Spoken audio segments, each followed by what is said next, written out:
প্রিয় দর্শক, দেখতে পাচ্ছেন আমার ক্যামেরায় একটা সুপারস্টারকে। চমকে দিলেন নতুন লুকে। রীতিমতো তুফানি কায়দায় প্রকাশিত হল ঢালিউড সুপারস্টার শাকিব খানের আরও একটি নতুন সিনেমার পোস্টার। ঠিক ধরেছেন, আসছে শাকিব খানের তুফান। অভিনেতার জন্মদিন উপলক্ষে বুধবার বিকেলে প্রকাশিত হয় সিনেমার পোস্টার। দ্রুত শাকিবের নতুন লুক ছড়িয়ে পড়েছে সামাজিক যোগাযোগ মাধ্যমে।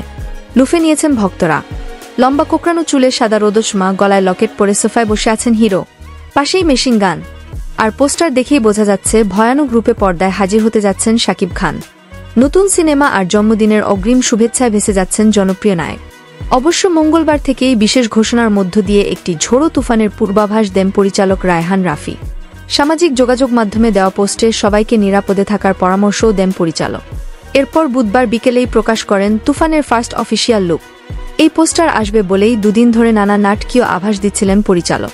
যদিও তুফানি বেগে উঠতে হলে অপেক্ষা করতে হবে আসছে কোরবানির ঈদ পর্যন্ত, তখনই সিনেমাটি মুক্তির কথা রয়েছে। তবে এত দ্রুত সিনেমাটির পোস্টার প্রকাশের পেছনেও আছে বিশেষ কারণ, তা হল শাকিব খানের জন্মদিন। তারকার বিশেষ দিন উপলক্ষে আর দেরি করেনি প্রযোজনা প্রতিষ্ঠান এবং পরিচালক। তুফানের যৌথ প্রযোজনা করছে বাংলাদেশের চরকি আলফা আই, আর ভারত থেকে যুক্ত হচ্ছে এসভিএফ।